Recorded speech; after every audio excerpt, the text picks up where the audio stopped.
नमस्कार. जय श्री कृष्ण. श्री कृष्ण चैतन्य प्रभु नित्यानंद, श्री अद्वैत गदाधर, श्रीवासदि गौर भक्त वृंदा. Enunciating the significance of Rama Ekadashi. Maharaj Yudhishthir said, O Janardhan, O protector of all beings, what is the name of the Ekadashi that comes during the dark fortnight Krishna Paksha of the month of Kartik, October, November? Please impart this sacred knowledge to me.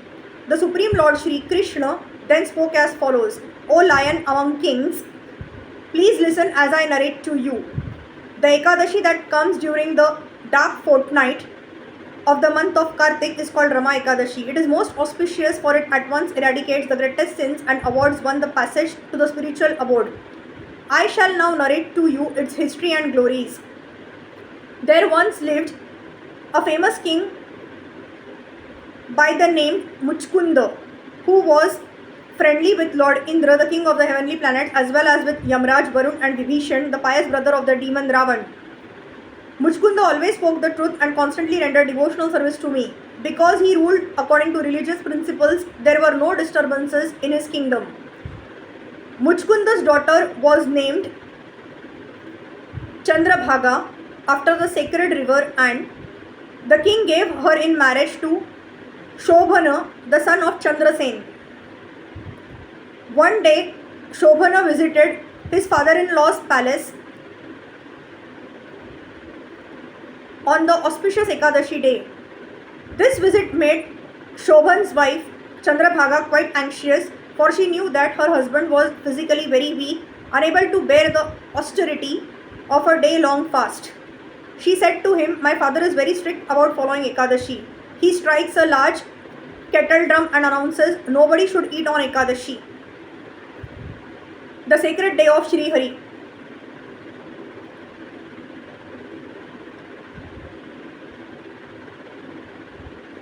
When Shobhana heard the sound of the kettle drum, he said to his wife, 'O beautiful one, what am I to do now?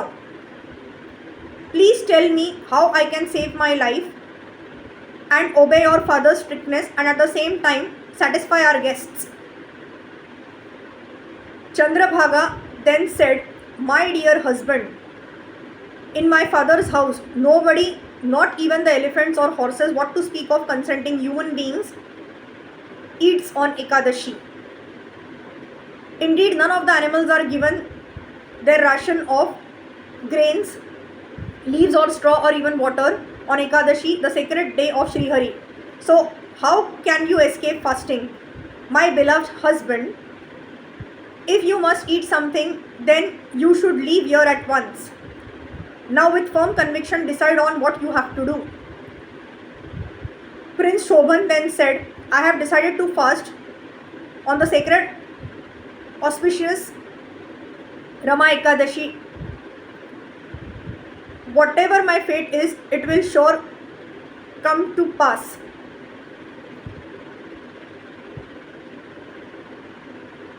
Deciding thus, Shobhan attempted to fast on this Ekadashi, but he became unbearably disturbed with excessive hunger and thirst.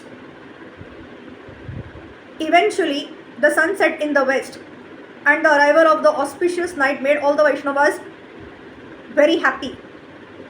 O Yudhishthir, all the devotees enjoyed worshipping me, Shri Hari, and remained awake all through night, but Prince Shobhana, that night became absolutely unbearable. Indeed,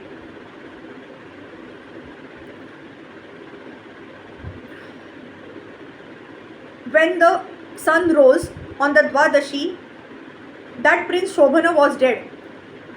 King Muchkunda observed his son-in-law's funeral, ordering a large stack of wood be assembled for the fire, but he instructed his daughter Chandrabhaga not to join her husband on the funeral pyre.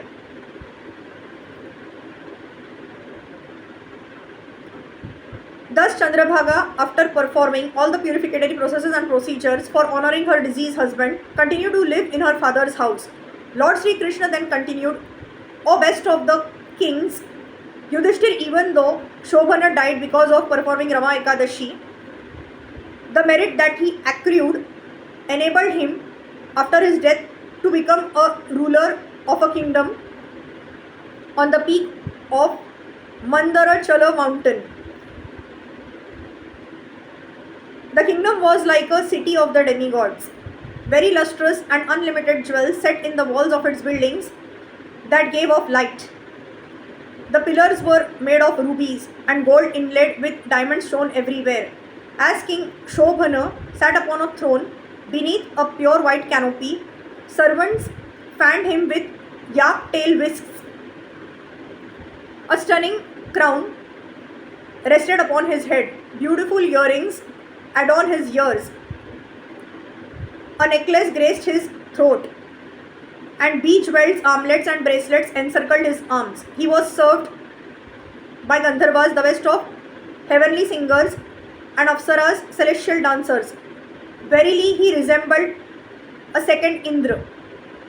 One day, the Brahmin named Soma Sharma, who lived in Muchkunda's kingdom, happened upon Shobhana's kingdom while traveling to various places of pilgrimage. The Brahmin saw Shobhana in all his resplendent glory and thought he might be the son-in-law of his own king Muchkunda. Shobhan saw the Brahmin approaching. He immediately rose up from his seat and welcomed him. After Shobhan had paid his respectful obeisances and asked the Brahmin about his well-being and about the health and welfare of his Shobhan's father-in-law, King Muchkunda, his wife and all the residents of the city, Soma Sharma then replied, O king, all the residents and subjects in your father-in-law's kingdom are well, and Chandrabhaga and your other family members are also quite well. Peace and prosperity reign throughout the kingdom. But there is one thing I have quite astonished to find you here. Please tell me about yourself. Nobody has ever seen such a beautiful city as this. Kindly tell me how you obtained it. Prince Shobhan then began to tell his story. Because I observed the Rama Ekadashi, I am given this splendid city to rule over. But for all its grandeur, it is only temporary. I beg you to do something to correct this deficiency.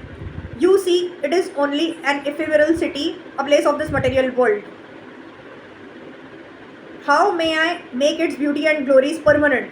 Kindly reveal this to me by your instructions.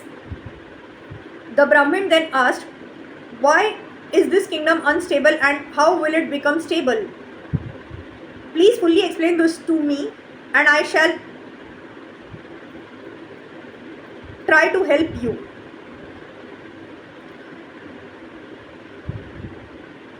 Shobhana then answered, because I observed fast of Rama Ekadashi without any faith, this kingdom is unstable.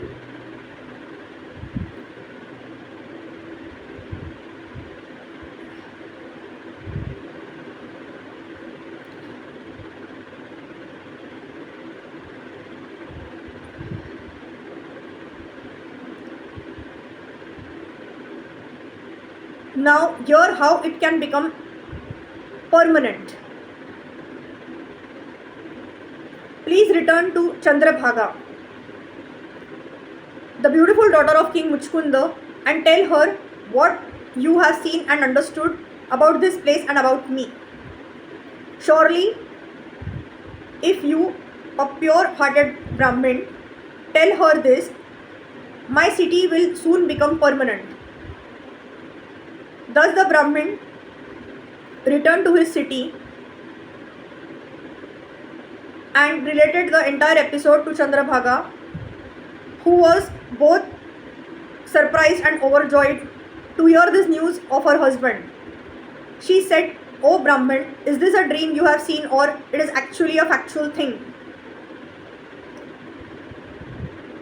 Soma Sharma, the Brahmin replied, O princess, I have seen your late husband face to face in that wonderful kingdom, which resembles the realm of the denizens of heavenly's playgrounds. But your former husband has asked me to relate to you that he says that his kingdom is unstable and could vanish into thin air at any moment. Therefore, he hopes you can find a way to make it permanent. Chandrabhaga then said, O sage among the Brahmins, please take me to that place where my husband resides at once, for I greatly desire to see him again. Surely, I will make his kingdom permanent with the merit I have acquired by fasting on every Ekadashi throughout my life. Please reunite us at once again. It is said that one who reunites separated persons also obtains very great merit. The humble Brahmin Soma Sharma then led Chandrabhaga to Shobhna's effulgent kingdom. Before reaching it, however, they stopped at the foot of Mount Mandarachal at the sacred ashram of Vamdev. Upon hearing their story, Vamdev chanted hymns from the Vedas and sprinkled holy water from his Samanya Arghya upon Chandrabhaga. By the influence of the great Rishi's rites, the merit that she accrued by fasting for so many Ekadashis made her body transcendental. Ecstatic, her eyes beaming in wonder, Chandrabhaga continued on her journey. When Shobhan saw his wife approaching him high on Mount Mandarachala, he was overwhelmed with joy and called out her in great happiness and jubilation. After she arrived, he seated her on his left side and she said to him, O dearest Pati Guru, please listen as I tell you something that will benefit you greatly. Since I was 8 years old, I have fasted regularly and with full faith on every Ekadashi. If I transfer to you all the merit I have accumulated, your kingdom will surely become permanent and its prosperity will grow and grow until the coming of the great inundation. Lord Shri Krishna then continued to address Yudhishthir in this way as follows. O Yudhishthir, Chandrabhaga, who was beautifully decorated with the finest ornaments and had an exquisite transcendental body, at last enjoyed peace and happiness with her husband. By the potency of Rama Ekadashi, Shobhana found his kingdom on the peaks of Mount Mandarachala, able to fulfill all his desires and bestow upon him everlasting happiness like that achieved from the transcendental Kamdhenu, the milch cow. O greatest of kings, I have thus narrated to you the glories of Rama Ekadashi that falls in the dark fortnight of the month of Kartik. Anyone who observes such sacred Rama Ekadashi during both the light and the dark fortnight of each month is undoubtedly freed from the reactions of the sin of killing a Brahmin. One should not differentiate between the Ekadashis of both the light and dark parts of the month. As we have seen, both can award pleasure in this world and liberate even the most sinful and fallen souls. Just as black cows and white cows give equally good quality milk,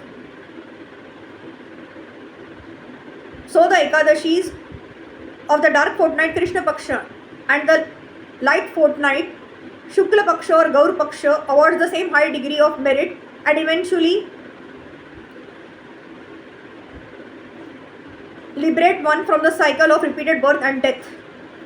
Anyone who simply hears this narration of the glories of the sacred Ekadashi day of